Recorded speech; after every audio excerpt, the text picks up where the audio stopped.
Oh,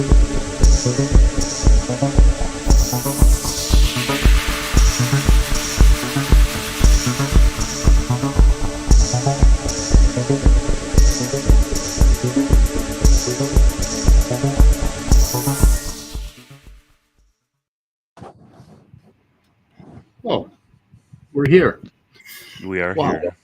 Yeah, I totally forgot that I was streaming for a moment there. I get so distracted, so that is very distracted. That's like almost losing object permanence. Yeah, pretty much. I pretty much. So Speed, where did you get that chart for the thumbnail? That is from David Chalmers' site. Okay. I will link that. And I was trying to find like the rest of it because it's clipped. But he has like 80,000 hours of podcast. So 80,000 hours? I mean, That's I don't know a where lot. I can find it. Yeah. And he's got links to just tons of stuff. So I wasn't able to find it, but I will stream that. So Chalmers is let's see, where's that little picture? Chalmers is of the, let me see which brand he is. Come on. Okay. He is a physical property of all matter like electromagnetism, just not one that scientists know about. So he's property dualist, right? He's a property dualist. Oh, was he being, I thought he was being snarky, like going, yeah, one that scientists don't know about, so he's that's serious about actually as near as I can tell, that was his original position. Now, he is the guy that invented the term hard consciousness, and he was a nobody professor, and he went to a conference on consciousness with Dennett and a bunch of the other guys, and he got up and talked about the hard problem of consciousness, and everybody was like, oh my God, that is such a great word. So he single-handedly invented that, and it launched him to fame, basically. So, and I have gone through Chalmers' books, and he makes a great argument against his own position, and then he goes ahead and fights for his position. And John Searle does the same thing. They drive me crazy. I'm with them. Yep, you're making good sense. And then they come to the wrong conclusion. And it really is kind of mystifying to me. And it's like, it's obvious that we have very, very different ways of thinking about this thing. And of course, our friend Eric Hernandez will demonstrate that very clearly in a moment. And I could, work really hard and try to change my mind so I could see where they're coming from. But then I'd just be as wrong as they are. I don't know. I mean, I've done it, and sometimes it's fun to be wrong for the sake of fun. It's fun to talk about cartoon physics and whether or not the Roadrunner should have died when he hit the wall, and when Coyote just painted a picture on the wall. It's fun. Yeah. But that's all it is. That's most of what apologetics is cartoon physics. Yeah.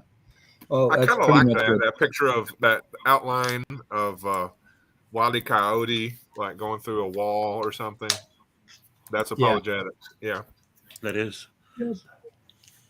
And basically, philosophy of the mind isn't a hell of a lot different than that. Cartoons. Yeah. So in preparation for this stream, I've watched the entire conversation in detail, of course, the one with Hernandez and Rebecca, and then I watched it with Tjump, that entire debate as well, and then I followed that up by watching the debate that Mark Reed posted today with some random fundamentalist, where they were discussing consciousness and physics and supernatural versus natural and things like that. Wow, you should give us a link to that one. So, yeah. Oh, let's see. Okay, substance dualism. That's what Eric Hernandez is. A field that exists in its own parallel realm of existence outside reality or can't be seen. That's substance dualism. And of course, most Christians subscribe to that because they believe in the soul. And then emergent dualism is a sensation that grows inevitably out of complicated brain states. And that would be closer to my position, I think.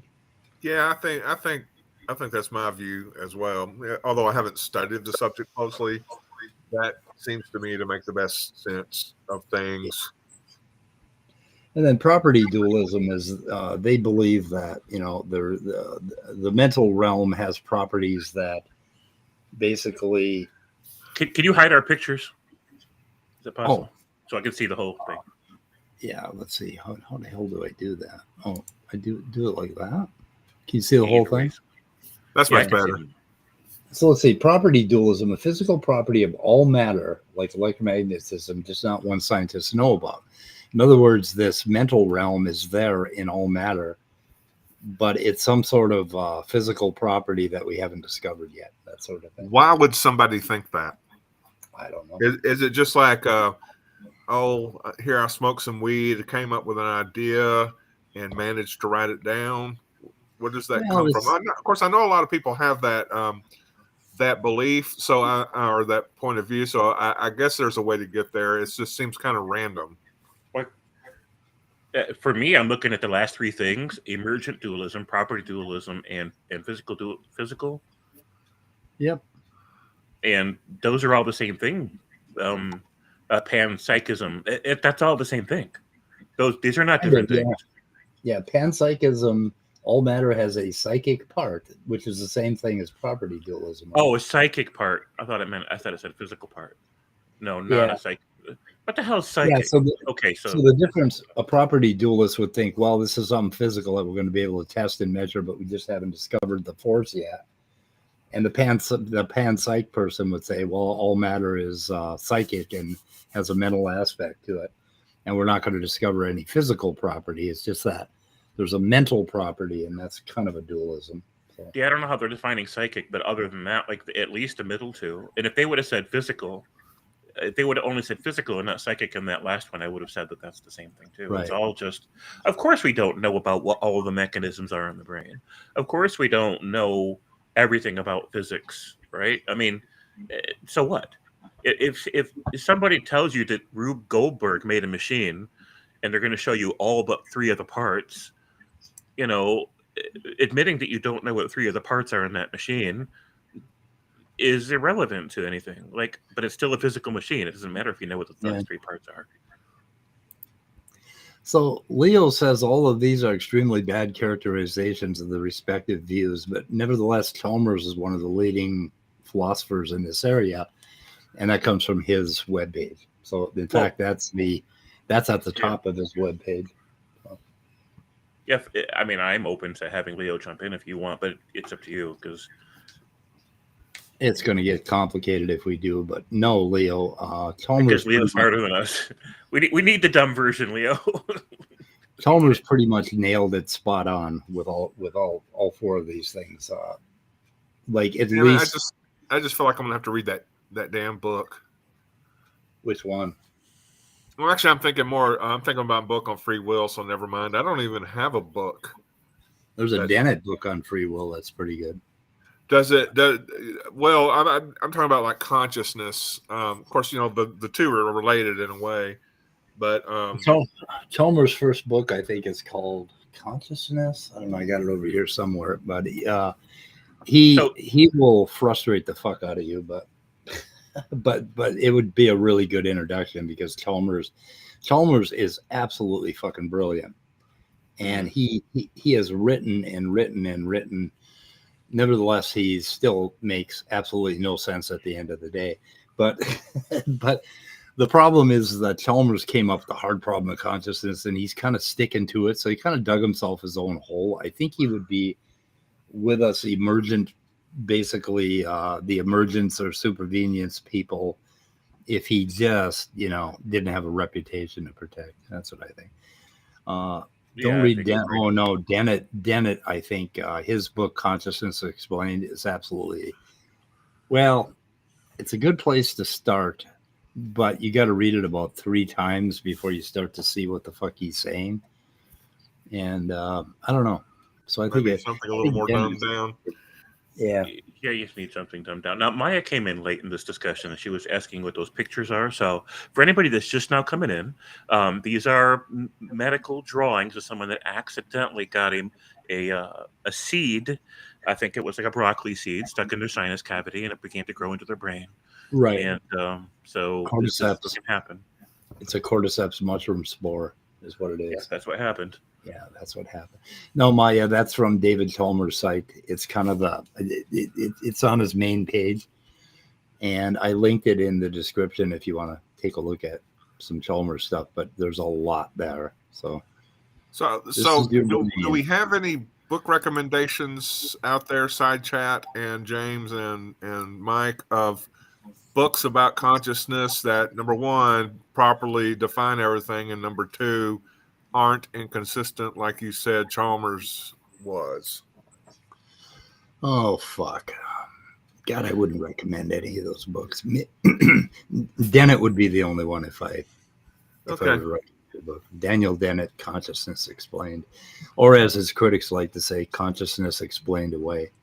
Because Dennett is a true Yeah, he kind of enjoys that, I think. Anyway. But let's see. I'm trying to think what was clear. I got about 120 books on consciousness, so I'm trying to think. So Consciousness Explained was in '91, and we've learned a lot since then. So yeah, we've learned a lot, but we haven't learned anything that was going to knock any of that stuff off its, Fair, yeah. Routledge Contemporary Introductions to Philosophy, book on the philosophy of the mind. Routledge Contemporary Introduction. I don't even know if I have that one. Routledge? Is it? I've got a couple of broad philosophy books like that. Blackwell Companion to Philosophy of the Mind and crap like that. I should drag all my books out, of course. And then I could throw them down and see if I can find Gödel's incompleteness theorem. John Searle is like a real fucking fuckhead, but he's got some pretty good stuff that he's written, and then he comes to the wrong conclusions all the time. He's got the Chinese run and all that stuff. Searle, I don't know. I lost patience with John Searle and a few others. So, but anyway, let's try to charge into this video a little bit and see what I got. So the part I wanted to start on was at 4832, where he talks about his identity argument, and we can try to find out. Maybe start there and try to find out what's wrong with that identity argument. He's not a good man. I didn't know he was a bad man, Leo. So what's wrong with John? He is a good philosopher, and he's also brilliant. But they're all brilliant. They're just. I like Stephanie Helm's recommendation or comment. Dennett has some odd views, but he writes well and looks like Santa Claus. Yep. So that's good enough reason to read them. Yep. Yeah. Okay. So let's go to this identity thing. Ready to roll? Let's do that. Well, let me go put the YouTube thing up. Okay. And you probably, if you've seen in my videos, you probably have heard me use this illustration or argument, which you can find at YouTube/C/Eric Hernandez. Short shameless plug. So I would claim that consciousness is not physical because the properties of the mind are not shared by the properties of the brain and vice versa. And I'm assuming you're familiar with Leibniz's law of identity? Yep. Okay. So, well, let me just go ahead and, given that you're familiar with it, for the listeners who may not be familiar with it. So according to Leibniz's law of identity, if two things are the same thing, then they share all the same properties. If they don't, then they're not the same thing. So let's take a mental state like a belief. A belief can be true or false, and that belief can be corresponded and correlated with neurons firing in my brain, but the neurons themselves are not true or false, but my belief is true or false. My brain can weigh 3 pounds, but my beliefs don't weigh 3 pounds. The sensation of a red or a pink elephant, which is in my mind, that can versus an actual pink elephant. My brain can be 7 inches long, but the thought of a pink elephant, which is in my mind, is not 7 inches long. There's a lot more we can go through. We can talk about qualia, aboutness. Anyway, that's just about the most ignorant thing I've ever heard. I'm sorry, but the properties of the mind. He's talking about the properties of physical objects, and then he talks about the properties of the mind. But at no point in the properties of consciousness, right? At no point do these motherfuckers ever stop and consider how do we apprehend the properties of consciousness and the property of the mind. We know how we apprehend the properties of a pink elephant or an elephant that happens to be painted pink, right? We see it and we can go up and touch it and we can do all this stuff, right? So we know that much, but at no point do they try to flesh out how we acquire the same information about what we like to call the mind and consciousness. And I think for every human being on the planet, we have a very, very slightly different view of what consciousness is. And yet they just throw it out there like everybody knows what consciousness is. Oh, you have it right now. You couldn't argue with me if you didn't have it and all this stuff. But they never actually fill it out, right? So, but look at the example he offers. Okay, a belief. Of course, neurons can't be true or false, but a belief can be true or false. And Tom later points out that, wait a minute, you're confusing, something completely outside of the mind and belief, the truth of a physical proposition, right? With, your belief can be false and it's still a fucking belief, right? You still have a belief. Sure. So, but what is a belief, And he calls it a mental property, or he calls it a mental event, or a mental state. Okay, they say state. Okay, so you're in a mental state. Let's take a look at Leo's link here, Routledge, Philosophy of the Mind. What if I have that one? Oh, it's a book series. Oh my, I'm going to have to dig that one up. Let me go ahead and put that in the description. But you see the problem here with they're starting to blather about these things that we have words for, right? We have a culture, we have a way of thinking about our mind, a way to think about consciousness, and we just blather out these words, and then we try to make metaphysical arguments based on these words that are so badly defined. They don't know what the fuck they're talking about, right? And then they go around and they write book after book on it. Yeah. It's very Deepak Chopra when they pull those stunts. Yeah. Yeah, but what can we do? How do we make progress in this field? And I've come up with a method that I think works, but it relies heavily on assumptions of physicalism and assumptions of naturalism. And basically that's where I start. And then I go ahead and try to figure it out. But like, let's see, where's the thing? We gotta get the thing up here. Okay. So we got a belief, right? A belief in our brain. So belief is inside of our brain, right? So how the fuck does that work? Okay, if I believe, let's see. I believe that the Festival grocery store is on 98th Street. Okay. That's a belief in my mind. I get in my car and I automatically drive there. And I never pull out my belief that Festival is on 98th Street, right? Mm-hmm. But yet I could be said to believe that because, and it also happens to be, I think, a true belief. Because if I were to do it a different way, if I were to look at a map and say, oh, where's the 98th Street? Okay, where am I? Okay, what do I do in order to get to 98th Street? And then where do I have to turn in order to find the Festival store, right? But anyway, so a belief ends up being this thing that if I've got some external shit going on in my life, right? Mm-hmm. There's a disposition in my mind to say or do certain things based on that belief.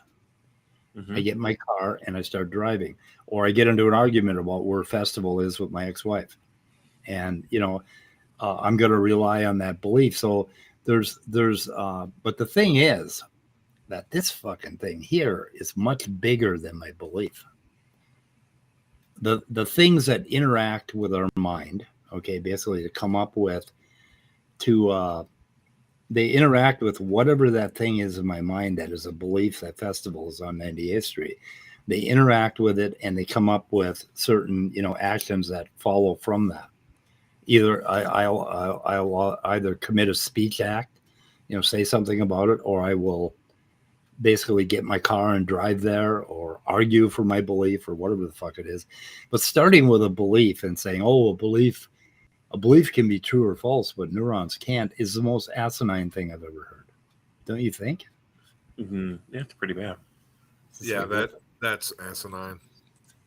It kind of is, yeah. So how the fuck?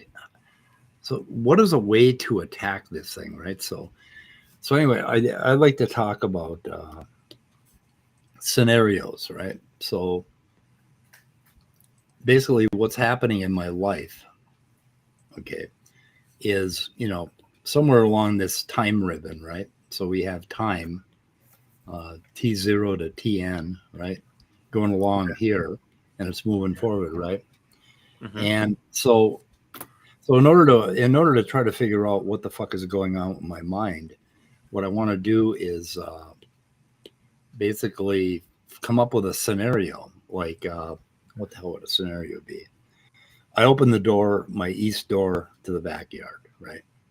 So It's right here. So that's like T0. I open the door. And then so outside there is basically a bunch of trees. And I walk out there and I look at all the trees. And then at some point, this is TN out here. Okay. At some point, in this process, I notice that there's something black up in the tree, right? Like right here at this point. And then I think, a thought comes to my mind that is a crow. It's a black crow. And then a little further, I observe the thing running around the tree. And I've talked about this event before. It's running around the tree. And then I say, oh no. So crow right here, that word comes to my mind. So now squirrel comes to my mind right here. And it's like, oh no, that has to be a squirrel. It's running around the tree. And then out here, very quickly, it is black squirrel. Oh my God, we have a black squirrel. And there are like black and white squirrels out here. And we have a few gray ones too. It's kind of interesting. Or not gray, but in between, sort of like they're an odd looking black. And then we have, the regular gray squirrels. Almost all squirrels are gray, but you can see what we got here. So we've got this subjective experience ribbon right here. It's subjective, right? Experience. Okay. And it involves basically this whole timeline here, this whole scenario. And we could take a person and basically hook them up to, say, if we had a mobile MRI or functional fMRI machine that we could hook up to and watch their brain, we could put one person through that experience over and over again. Of course, once they've done it, we poisoned the well, right? Because now changes are going to be made in their brain. So they're going to approach it differently next time. So the next time I see something black in a tree, I might think, oh, it's a black squirrel, not a crow, right? So it's going to modify it. But how the fuck? So at what point in here is consciousness? What do you guys think it means to say, I am conscious right now?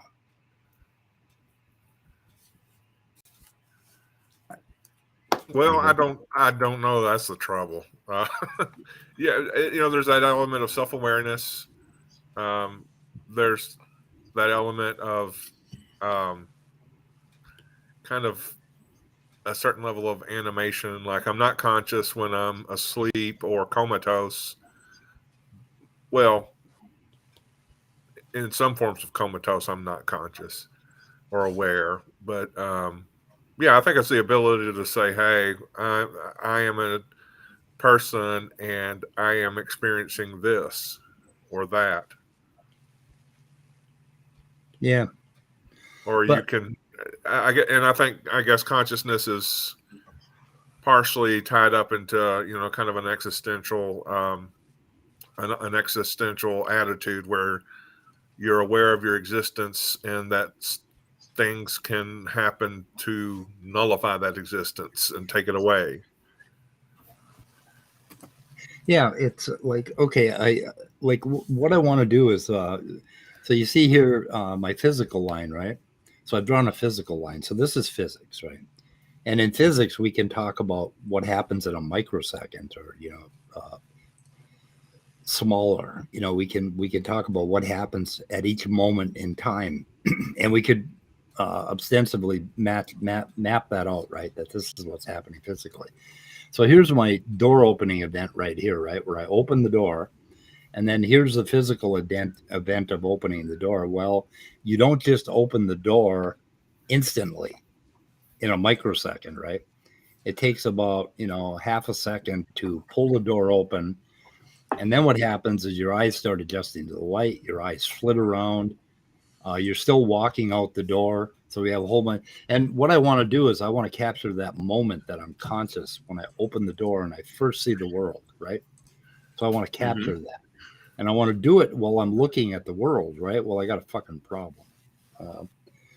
For one thing, I'm looking at the world, and then as kind of an afterthought, I have to look at, oh, I'm conscious of the world. But I'm already out the door and already looking at the world, and I have no idea.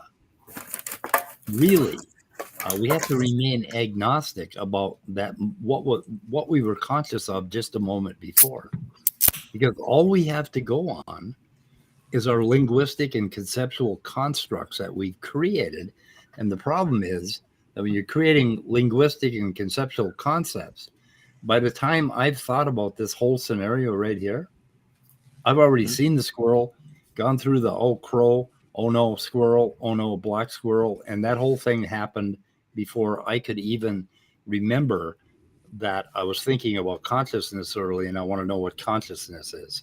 And the best I can do is out here, I can start to record that event. And that's, of course, what I did. When this experience happened to me, I happened to be reading books that had things like the fallibility of the senses, right? And that was on my mind. So when this event happened, I thought, oh no, there's a really good example of how fallible my senses are, that I first thought it was a crow and then thought it was a black squirrel, right? And this period right here took about maybe 1 second to go through this whole thing. Crow, squirrel, black squirrel, 1 second, right? So it happened really fast. So how fallible are my senses really? Because, you know, for a moment, I came up with a linguistic construct that it was a crow, and immediately kept observing out here, and then abandoned that and came up with the right answer. And my senses got the answer right. And it was indeed a black squirrel. The son of a bitch ran across the yard. It's like, there you are. Could have shot him. So anyway, so when you try to sense your own consciousness with your consciousness, you are necessarily moving along this subjective timeline and necessarily moving along this physical timeline. So when the philosophers start talking about a mental event, they're talking about this whole fucking thing in here, right? All of that. And right. How can they, you know, and then to make matters worse, what we remember of our mental events, well, there's crossover. Like one thing, you know, may physically happen here and that happens there. And we have no idea which happened first, because all we have is our memory at the end of it. So anyway. So what do we got going on in chat here? Does anybody have any pushback on this? Jung's collective consciousness. Oh God! My attention was away for a moment, but I think Nestlig is in the side chat. He might have something to say. I'll probably aware of that. It's recent news about the connection between. Oh, they're talking about black holes. It went into physics. I just looked away for a minute, and now it's physics. Yeah, it's all physics after that. But anyway, so this is what I do. Like if I want to talk about a mental event, well, a mental event takes place over a period of time.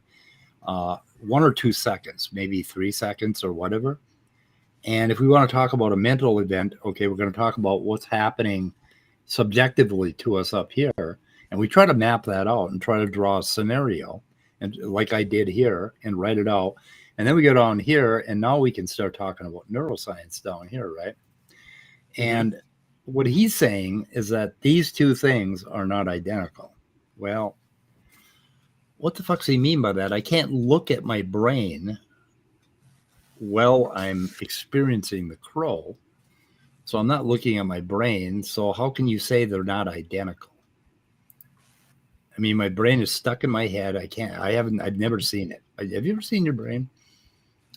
I have seen a brain, but definitely not mine.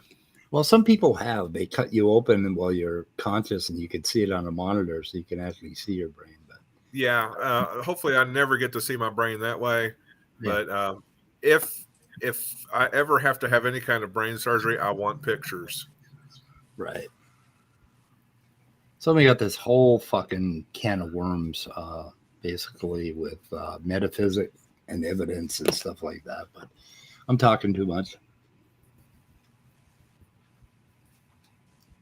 I think you're talking. Media has taken pity on us and given us a sympathy like. He did. He gave us a sympathy like. Thank you, Gur. It's kind of him. Yeah. And he lives in Georgia, too. I didn't think they did that kind of thing. He lives in Georgia? Oh, that explains so much. Mm-hmm. Yeah, that explains so much about Gur. I gave Gur 2 sympathy likes yesterday on his stream. So 2 of them, 2 different counts. But oh, you want to listen to some? Okay, James, you watched all this. Is there a part that you want to get to? I only have bookmarks up to 1 hour, and I'm missing like 20 minutes in the beginning. But your beginning's nothing anyway, so yeah, just keep going. So anytime you want to stop and ask me my opinion about a thing, I'm here. Other than that, you're doing a great job. Yeah. So Danny had some remarkable things to say in chat. He said, "What a terrible argument that Tom made, saying that you would expect him to be famous or published if Eric did know what consciousness is. Asinine. Tjump is probably one of the most frustrating interlocutors I have ever heard. Eric is just destroying him. Tjump is way out of his depth. Go back to the kiddie pool, Tjump. False. I don't think so. Tjump has no idea how to distinguish a metaphysical claim from a scientific one." Is Danny saying that stuff in chat? Yeah, he is. Obviously not as he is unable to understand Eric's argument about how evidence is largely irrelevant to the philosophy of the mind. Why is it irrelevant? What's irrelevant? Evidence. Evidence is irrelevant. Is irrelevant. Well, that's what a philosopher would say. Yeah, we're gonna. Yeah. Otherwise, you don't have a field of philosophy. What, James? I mean, it depends on what they mean by these terms, and I find that happens a lot on both sides of these debates. That people don't do a good enough, because if you're coming from a particular cultural niche or sub niche where people use language a certain way, and you get this foundation where everybody in your circle knows exactly what's implied by these set of words or phrases, and you're speaking to somebody who uses language differently, who doesn't run in that circle, right? And you're talking past each other, and the audience is not completely in sync with you either because they don't use those words that same way. So I find that to be the biggest frustration in all of it. Let's see what Maya has to say. I assumed it was another stream. I don't see it. So who don't you guys see in the chat? What are they talking about? Danny isn't wrong. Tjump doesn't really understand that much about philosophy. I think he knows a fuck of a lot about it. And certainly not philosophy of the mind. He understands basic concepts. Yeah, I mean, he's not a professional philosopher of the mind, but I think Tjump did pretty good with what he had. And Eric Hernandez's arguments. Eric Hernandez doesn't know shit about philosophy of the mind. He got everything he knows from Moreland's fucking playbook called Body. I must say though, I don't know if you would consider him professional, but he certainly turned it into a business model because he makes money from arguing philosophy with people. Oh, No, Leo, Danny's chat. I'm talking about the chat during the May 29th, 2019 Eric Hernandez Tjump thing. So I captured all the chat. And then he gets into an argument with God of Spaghetti and a bunch of other stuff. And he's got a lot to say here. God of Spaghetti, that's easy. God of Spaghetti, but difficult to type out. I can talk to you if you're interested. Blah, blah, blah. Danny. Anyway. I'm not saying Eric understands it. Good. So, yeah, you do understand that Eric doesn't understand what the fuck he's talking about when he starts talking about a belief as a mental state. I don't think you can make a case for that. And okay, damn it. I just ordered that book. God damn it. Which one? The Routledge Philosophy of Mind book. Philosophy of Mind, A Contemporary Introduction. How much is it? 40, 43, 44 for the paperback, 35.49 for the Kindle. Well, there's something I won't be reading. I'll loan it to you. I gotta quit doing that. I know. It's like I can't help myself. We need to start a 12-step group for Amazon customers. I'm tempted to march back and get my books and see if Gödel's incompleteness theorem is mentioned in any of them. Oh, you know, I should look at that first. I want to see if they have an index. Because how can it be any good? Okay. I think echoing. Who's echoing? We I are. wonder if I would have heard. Oh, try now.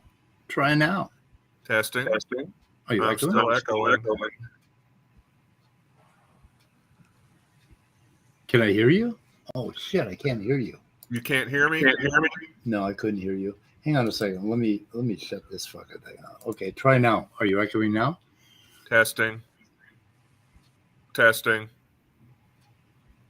I'm not echoing, but I still think nobody can hear me. I can hear you. Okay, good. Then I'm not echoing. Testing. Yes, sound good. Okay. Phenomenology. See, that's Can the you believe problem. this? I just spent money on a book, and now he wants me to get another one. My gosh, Leo, you're killing me. You're killing me, Smalls. But I will put that in my wish list. Yeah, I'm not even sure what it means to say metaphysical realism. Metaphysical realism? Yeah. Can someone define that for me? There's just a realism, Leo. There's no metaphysical realism. Anyway, so what the fuck? I gotta hide the message. What should we do, boys and girls? You want to play with it? Does Hernandez have any other argument that you know of, James, that you found in that series, other than they're not they don't have the same properties, so they can't be identical? I mean, so what I really wanted to do, and I didn't make time to do it, is Hernandez repeatedly, intentionally misrepresented what Tjump said. Now, I'm not saying that Tjump correctly understood everything Hernandez was saying. Leo asserts that he doesn't, and I, okay, fine. But there are times where Hernandez, where Tjump will clarify a position, and then Hernandez will unfairly summarize that position very differently than what it really was, and he kept doing it in order to win artificial points. Yeah, and I found that incredibly frustrating. Like, why is he? It's so obvious when he does it. Like, why out yourself as dishonest in that way in a debate? Why? Yeah, saying that.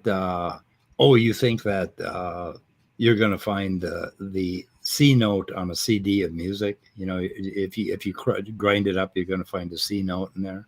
You know, that sort of there's thing. no way he could have even possibly thought that's what Tjump meant, right? And it's just, I found it so frustrating how dishonest he was throughout the exchange. Yeah, well, Tjump, you know, and I mentioned on the last stream we did that Tjump basically doubled down on this. The shape in your mind actually has a shape in it of the thing you're looking at, and I explained it last time that that is some research that they did, where they found out that an actual sheet of, neurons in your cortex at the back of your brain actually has a one for, like, if you laid it out in a sheet and then laid out your visual field, they have a course Cartesian correspondence. You could have a graph paper one, and you could actually see the image on the back of the brain. And Tom was not familiar enough with the research to counter Eric when he started saying, "Oh, so you think there's a pink elephant in your brain?" And it's 7 inches. My brain is 7 inches long, and a pink elephant is much bigger. How could it possibly fit in there? It's just, oh my goodness. My goodness. But Hernandez didn't really think Tjump is saying that. He's pretending to think Tjump is saying that. Right. Yeah. Just for points. Yeah. Mm-hmm. Yep. For points. Yep. Yeah. The like, okay, your eyeball, right? Oh shit. Your eyeball's right here, right? So eyelashes. Here's your eyeball. Whatever, right? Sure. And your eyeball is like what, a half an inch? I don't know, whatever. Half an inch, whatever. And then your visual field out here, your elephant, right, is 12 feet. So that's 12 feet. Here we go. It goes down to a half an inch on your retina, for fuck's sake. And then it goes in here and it goes down to your thalamus, to the lateral geniculate nucleus. And then it kind of maps to the back of your brain. And if you spread it out, I think it would be about maybe 7 inches, So now we've gone from 12 feet to 1/2 to 7 inches, or what the fuck did I do here? Yeah, what the fuck?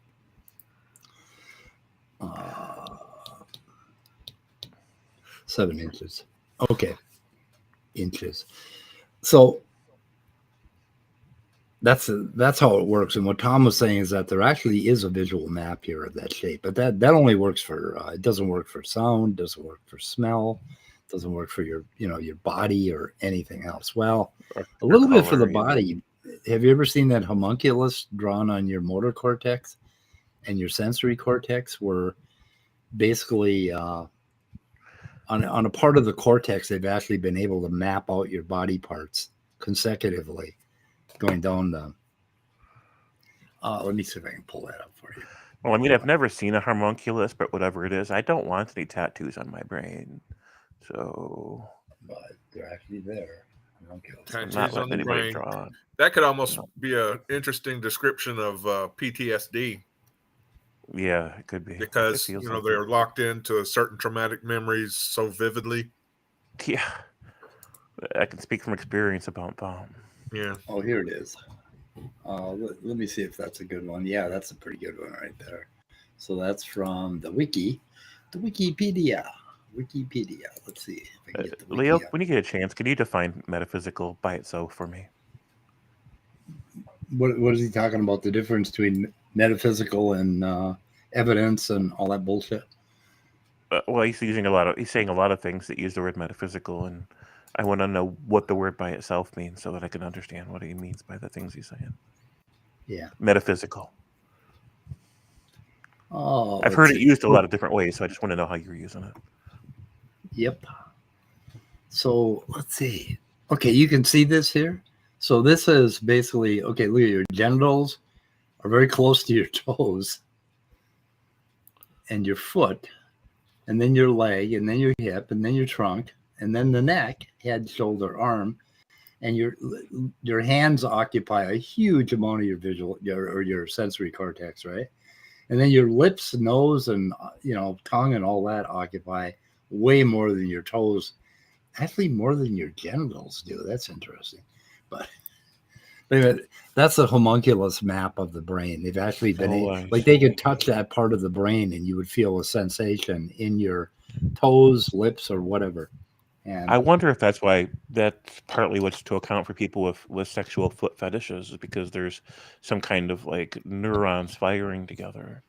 That has been proposed. That has been proposed, and I don't know if that's the case, but like if you end up with a minor injury or if you had some sort of a defective wiring, these things could run into each other. I mean, look at the little ring finger, ring finger, middle finger, index, and thumb occupy as much as all of your feet, toes, and genitals. So it's kind of interesting. It is. And Yeah, and your eye and face and tongue occupy a hell of a lot more than your trunk does. So anyway, that's kind of cool. Metaphysical, okay, yeah. So right. what's Okay, Yeah, but metaphysical refers to metaphysics. Thank you, helpful, Leo. Oh fuck, that cleared it up, Leo. I'm not even going to tell you how that's not helpful. You already know how that's not helpful. You already know how not helpful that is, right? Yes, but make sure you finish the job. A typical model of pure PTSD could be indistinguishable from Putin 2.0. What? Oh, Maya. I'm not going to say it. I don't know. Talking about PTSD. I'd like to see a model for PTSD. That would be interesting because I had PTSD around a single event that lasted for about a week. 2 weeks, and I'd like to know what the fuck it is. I get very triggered, and screwed up. Philosophy of the mind does not make you go to hell's incompleteness. Identity. Should we play more Hernandez? Well, I appreciate that Leo offered a more specific definition. Where is it? I guess I'll need to hear a stream about it, I guess, because apparently it's a big conversation. But he's defining metaphysics there, and I'm like, well, then what's the difference between that and physics? Because someone could also define physics that way, so now what? Yeah, I could. Yeah. I mean, I could represent all that shit, the nature of things, space, time, possibility, necessity, identity, etc., all with physics. And the,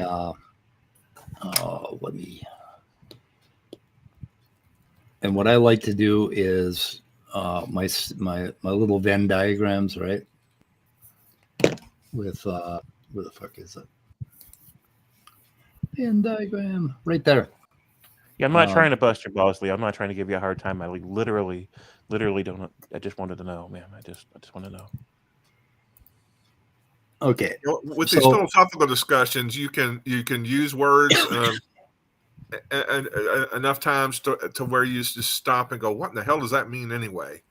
And I think that's what happens with metaphysics. I will read the definition, but then in a discussion about it, I'll just lose all connection with what it really means. Yeah, and here's where you're really wrong there, Leo. Physics doesn't study the fundamental nature of nature; it studies nature. So physics exists in layers, and you can go layers and layers deep. And if it's physical all the way down, if there is nothing else, there's nothing else to do but physics.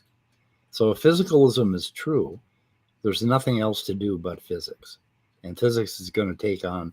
But then there are kinds of metaphysics that I like.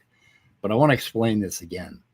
This shit about, where you start out as a zygote and you start taking in information and you slowly grow this kind of reality, which we call R1, right? Which is space-time reality. We all agree that we seem to live in a space-time reality, and we're moving along that timeline right now. And then what you do is you start learning about science, and you come up with R2 or reality 2, which is where you can start to define those things more carefully. And we can say, oh, water is made out of molecules, and these molecules are made out of hydrogen and oxygen. And we know how they hook up. And, well, hydrogen and oxygen, we can explain with quantum mechanics and orbitals. And then we can dig into that. And then we can say, well, okay, it all goes back to the Big Bang. How the fuck did that happen? And what came before the Big Bang? Well, nothing. Nothing and something, because the Big Bang basically, or the expansion, was the beginning of time itself and space. And what's outside of that? Well, if you find something outside of that, some model, some unifying model of physics outside of that, then are you doing metaphysics, Leo? I mean, if you dig into that. But anyway, okay, there's a kind of metaphysics that these tossers like Eric Hernandez talk about. And that would be out here, which is these meta models. And Tjump kept making the case. He said, it's basically for each of these models, okay, they're underdetermined by the evidence of physicality. In other words, you could be a brain in a vat, you could be in a matrix, you could be in a blue vat, a red vat, You could be created by a crazy scientist that looks like you, or one that looks like an octopus. I mean, there are an infinite number of meta models that you could come up with that would explain it. And I call that weenie metaphysics, right? There's another kind of metaphysics that's more interesting. There's another kind. Like, okay, so we have basically, let's see, I wonder if I can actually draw a square on this thing. So I appreciate that, Scott Duke. So it sounds like basically metaphysics is when philosophers study physics without physics. They study science without science. So they just form like they think about science without the science. Like, yeah, you could do that, right? Like, sure, why not? So, okay, if you think about a minimal metaphysical model, right? Minimal meta model, metaphysical model. I mean, as far as I know, that's all there is. There's physics and there's how you think about physics. So how you think about something could be philosophy, right? How you feel about it and the angle you look at it from, and the study of abstracts, of course, which don't exist as a physical thing, except that sort of they do, because they're an expression of a physical event happening in a physical mind, and they represent physical ideas. I don't know. Like, it just sounds like everything I'm hearing about metaphysics sounds like it's a waste of time to me. Yep. Okay, 1, 2, 3. And 1, 2, 3. Where's 3? Oh, I lost track. 1, 2, 3. Okay. So a minimal metaphysical model. We have a Cartesian coordinate system, and we're going to limit it to 2D, right? Because we're deriving a minimal metaphysical model of the universe, cosmos, life, everything, right? So we've got 8 points here on this thing, okay? And these are 8 electrons, physical objects, whatever the hell you want to call them. They could be pink elephants. They're nice and pink, so they could be pink elephants, right? Mm-hmm. So that's our minimal metaphysical model. And now we can ask questions about the shit in here, the space stuff, right? Like, okay, space-time, like these 2 particles are like 1, 2, 3 apart, right? And these are like 3 apart. These are 3 apart, 3 apart, and these are 1 apart over here. So we got a square there, right? And then we can say, oh, well, there's a similarity between those two things, but they're a different amount of space apart, right? So they're a little bit different. But then you could conjecture that what if it isn't a Cartesian coordinate system? And what if the fact of physical things is something about these 2 particles create that distance between them, and that all the particles basically create the illusion or the properties of space and time, and it's just particles all the way down, and there is no space-time coordinate system. There's nothing there. It's the relationship. That kind of metaphysics is interesting to me, and that you do with minimal metaphysical models, and you can actually write computer programs to fuck with these things. Like, you'd say, what happens if this thing starts moving, and this thing starts moving, and they collide and crap like that. And you can define different.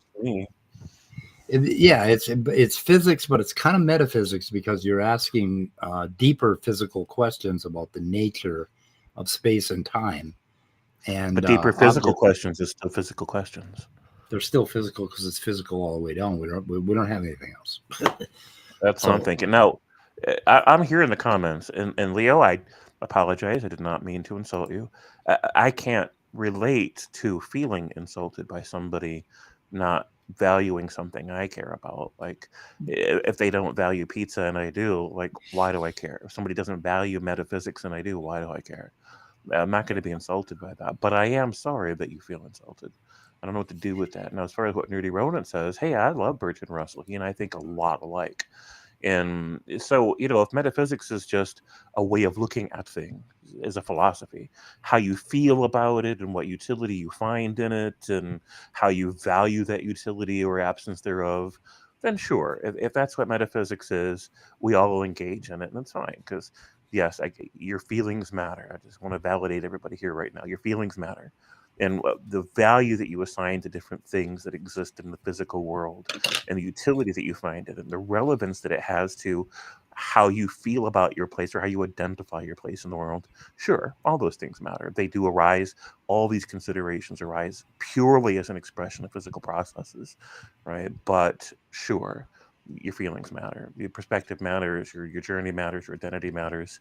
I'll just grant all that because I feel the same way about mine. I'm not trying to insult anybody's anything. I'm just saying that, it's just weird to even call that metaphysics, right? Because it's not physics. It's just how you feel about physics, or how you use physics, or how you value the utility of those physics. Like, good for you. Yay. Go ahead. Yep. So then when I'm assuming like physicalism and assuming space-time Cartesian coordinates, then I'm doing metaphysics, I guess. Well, I appreciate that, Leo.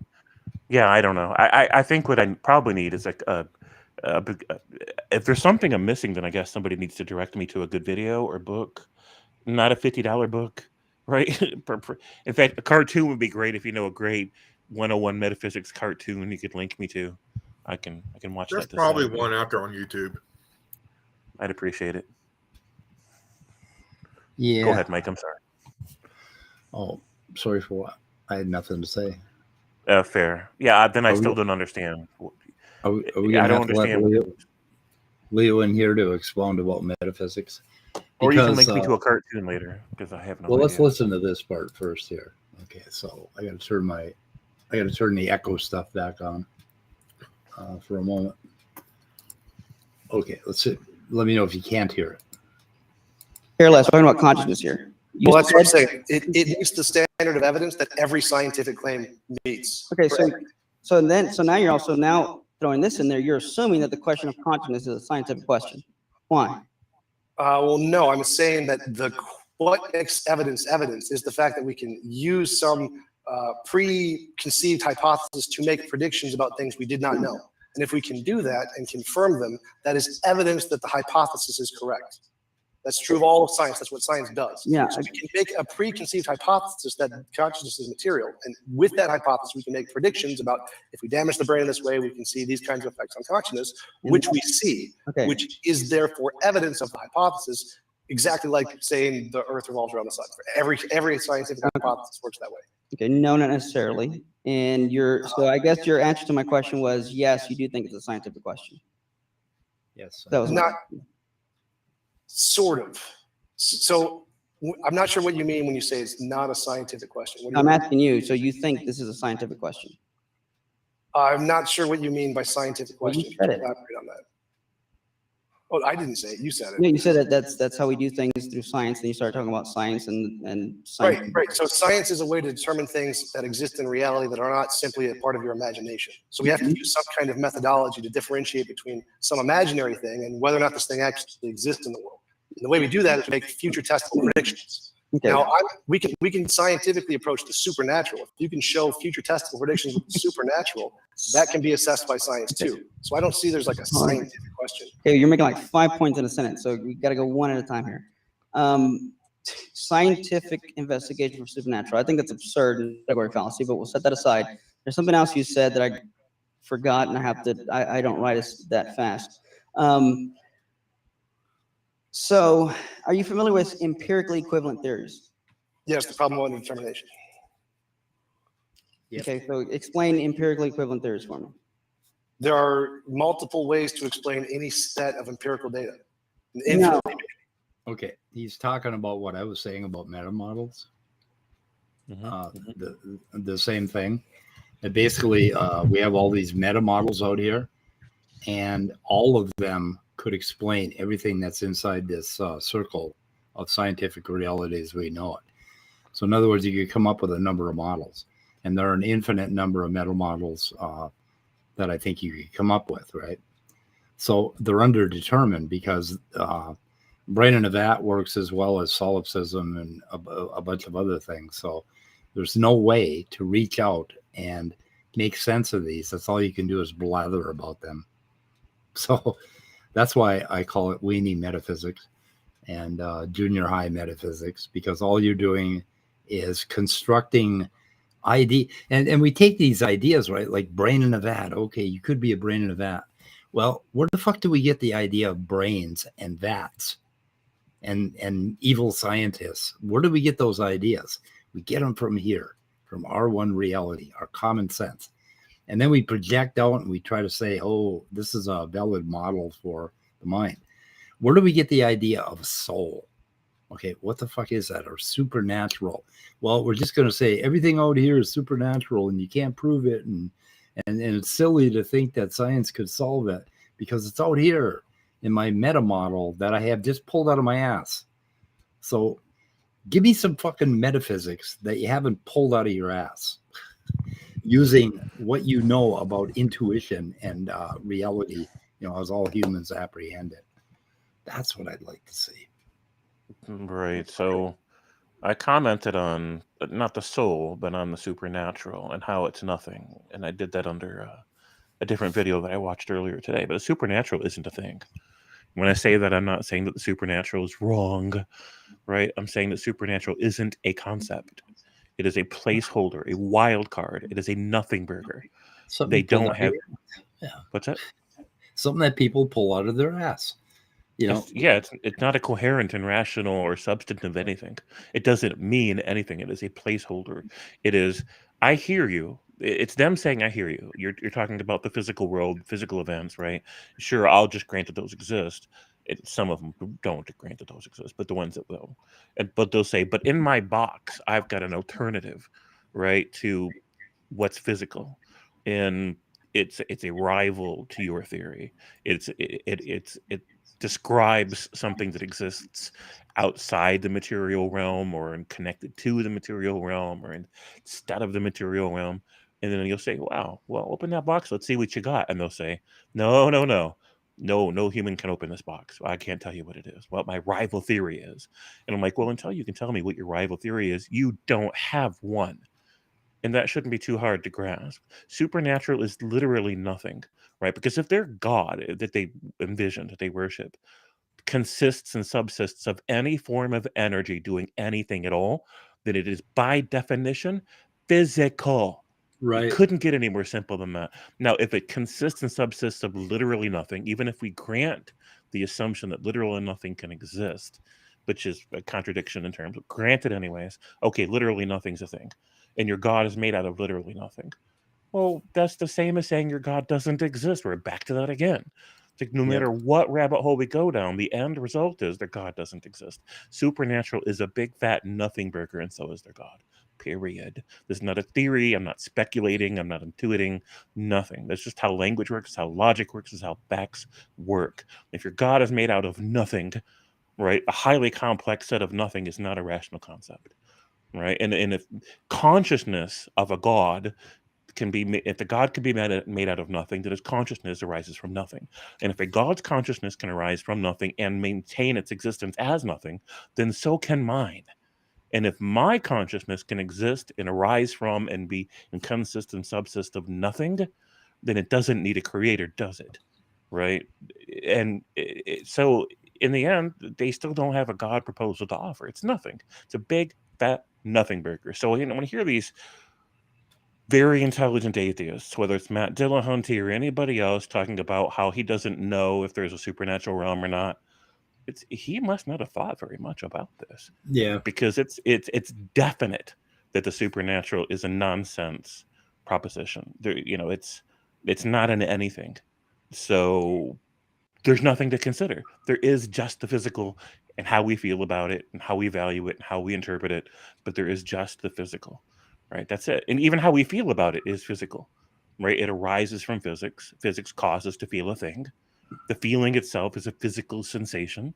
The effect that our feelings have as we translate those into words, actions, and attitudes in our world is a physical transference of energies that have physical effects. It's all physical. Period. Right. And if you want to create a separate category of physical that are metaphysical, that's fine. But that category, in order to be reasonable, is still physical, right? Abstracts represent physical concepts. They're still referencing the physical. And the process of thinking about abstracts happens in the mind, which is an entirely physical process. Talking about it is also an entirely physical process. It's just physics. That's all there is. And I'm sorry if that like bursts anybody's highly complex metaphysical bubble. That's just the way that it works.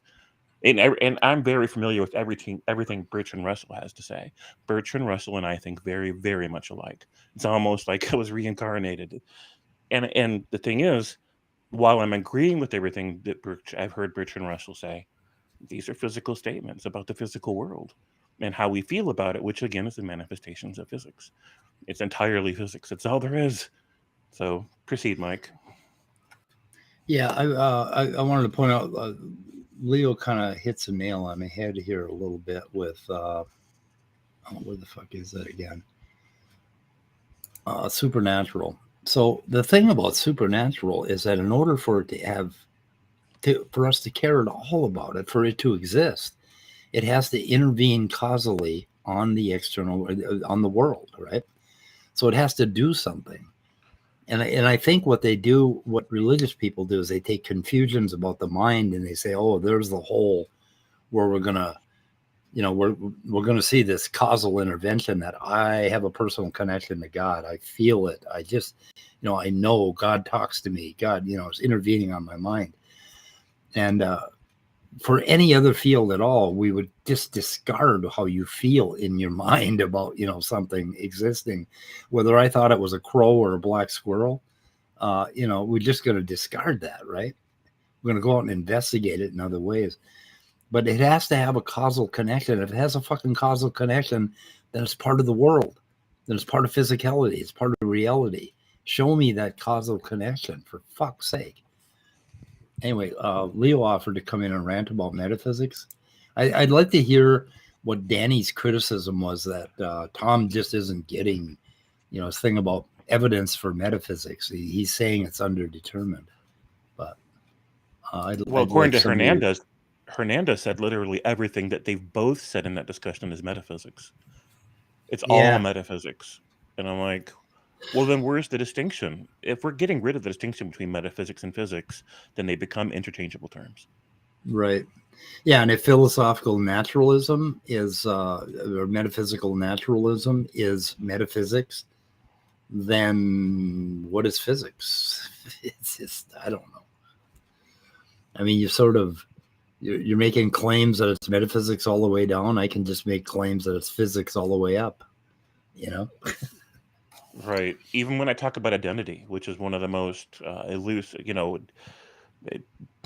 complicated, personal, subjective issues that there are. Identity, right? Like, who are you? If someone asks, who are you? Right? What is the I? What is the self? And does it continue from one moment to the next? And that actually comes up in a discussion between Hernandez and Tjump. And Tjump gives a pretty good answer. It's not as nuanced as I want it, but it's not bad. And basically, it's all like, and I've talked about this before. Mark Reed and me, and I think it was Richard Madsen, we talked about this. And I did most of the talking at that time because it's a thing I do.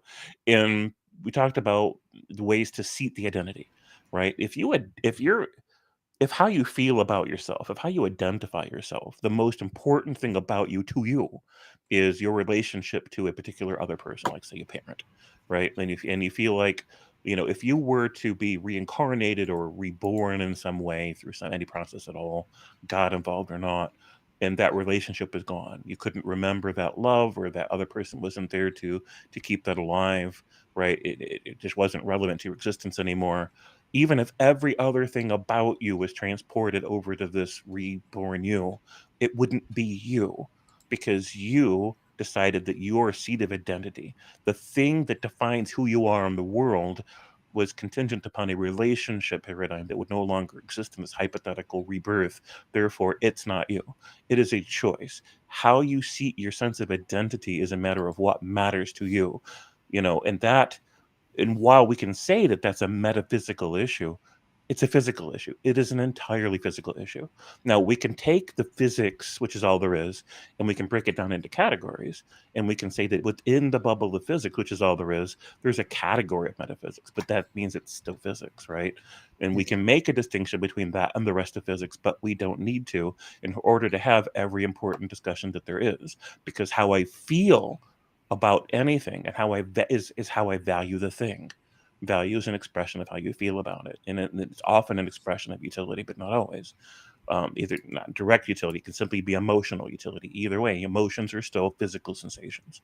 So it always comes back to physical. It's physical turtles all the way down. Metaphysical is just trying to look at it abstractly, or looking at it from different angles. That's what philosophy is. New ways of looking at things, right? And I'm fine with that. I think that's a wonderful thing, because you can have a different relationship to any particular object in the real world, and how you feel about that relationship and what it means to you and the utility you get from it, and just what it is to you and the ways that it's different to what that object is to somebody else is philosophy. And that's fine, but ultimately these just arise all as expressions of physics, and that's all I would say about it. It's a baby. I saw a baby. I love babies. I know you don't, James. Babies? Yeah, I don't love the babies. You hate the babies. I hate the babies. And the kittens. You hate the babies and kittens. It makes a difference when you die. Okay. This whole, all this bullshit. All right. But so nobody comes back from death. Well, Jesus did, right? And tells us, here's what it was like when I died. This is what happened. Well, of course, we got the near-death people. But, what's interesting about near-death experiences? They talk about a tunnel of light. Well, if you start to go unconscious, like I've done this on nitrous oxide, where they've given me enough where I actually become unconscious at the dentist. And eventually, like, your field of vision starts to get smaller and smaller and smaller, and it turns into this bright point of light. And it's like, oh my God, that's a white tunnel. Should I go into the tunnel?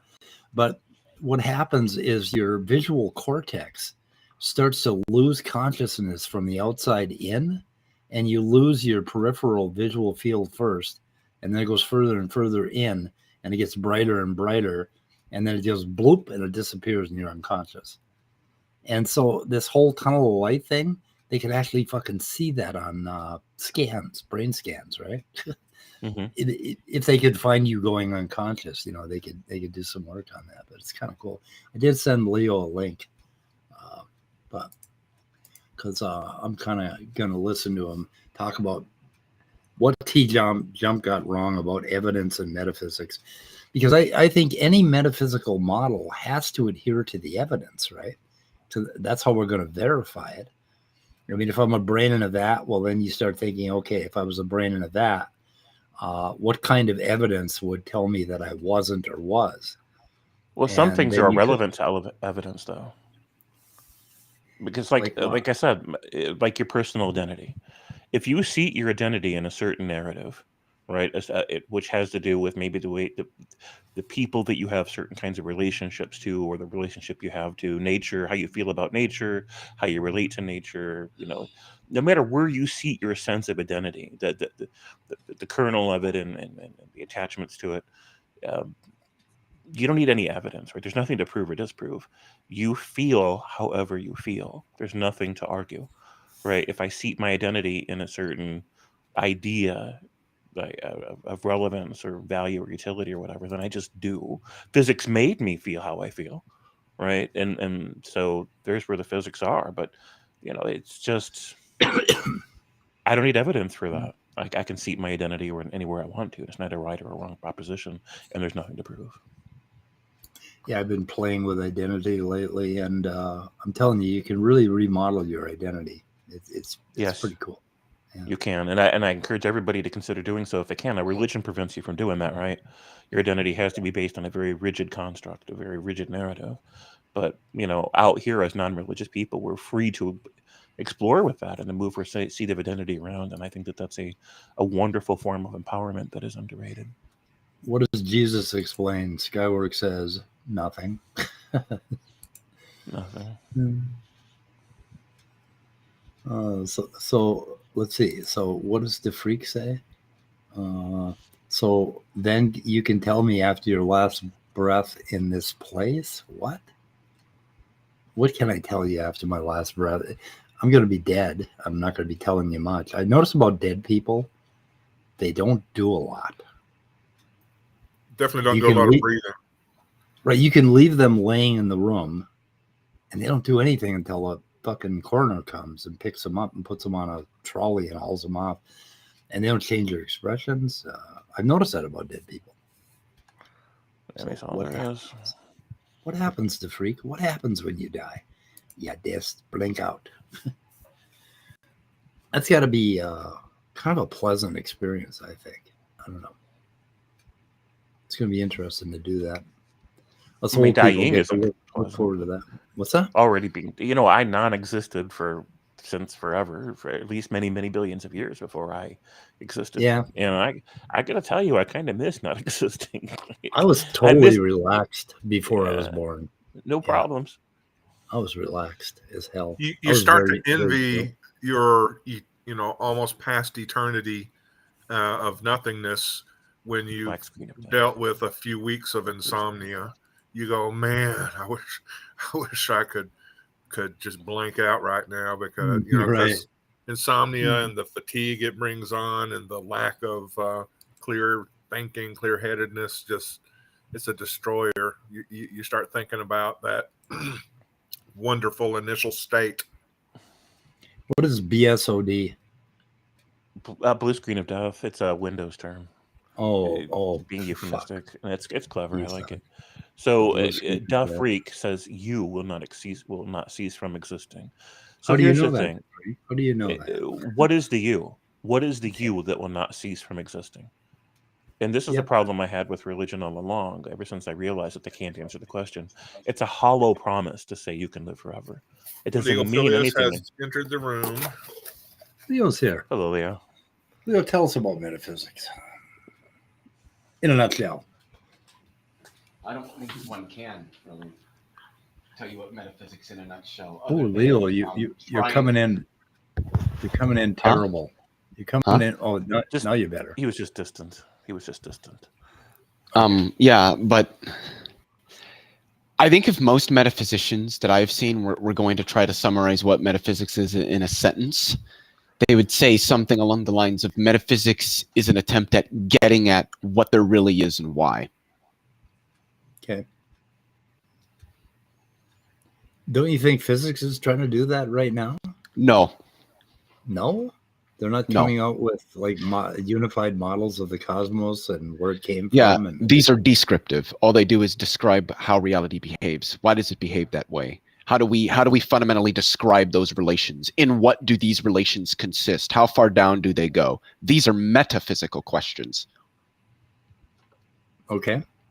The difference between physics and metaphysics, the best way that I can put it is physics is utilizing quantum mechanics and quantum field theory to derive predictions about what's going to occur with physical objects and physical systems in the future as they evolve in time to develop better technology for us. Metaphysics is asking, so how is wave function collapse a real thing? Do wave functions actually exist? If so, what are they? How do they collapse? Is this a causal mechanism?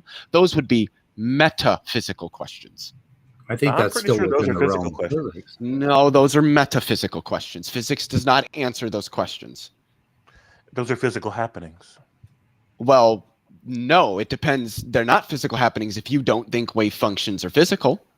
Because these are metaphysical considerations. What you think about the physical is going to depend on these broader interpretations of what the physical is. Okay, that's if wave functions aren't physical, then what is that other thing that they are? Well, I don't think wave functions are physical. I think they're just mathematical concepts. Well, yeah, descriptions, right? Just like I think a function f of x is not a physical object. It's a mathematical convention. Yeah, but why do you think there's anything beyond? Okay, we're describing the way this stuff is behaving. And why do you think that there would be anything beyond that? Beyond what? beyond the natural. Well, we're human beings, and of course we have to describe and conceive of things, right? But what if there's nothing in there any deeper to come up with? Physics uses laws of nature, right? Laws of nature. I sort of disagree with that, but that's, why? Because it just seems too descriptive rather than what's really happening underneath it all, right? So what do you mean by that? Well, causality, if you look at causality, like A causes B, the billiard ball, all you're looking at is conjunction, So you're looking conjunction at of what? The two billiard balls are close to each other in space, right? Whatever the fuck. So causality is related to spatial proximity? Yeah. Yeah, these are metaphysical questions we're talking about right now, by the way. And I think you can investigate that with physics. We can get down the well, I think physics. So, and this is the thing. No metaphysician, no respected metaphysician is going to say that physics doesn't play a part. Like, you would be dumb to say that. That's like the people who say that, neuroscience doesn't really tell us anything about the mind. No, you're an idiot. Shut up. Stop talking. That's like saying physics doesn't tell us anything about the philosophy of quantum mechanics or the philosophy of physics, or that biology doesn't matter when we're doing the philosophy of biology. That's just wrong.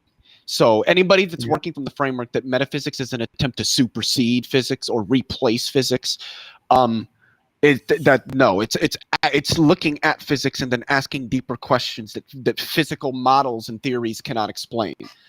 The theory of gravity doesn't tell us anything about like certain metaphysical questions, at least not directly.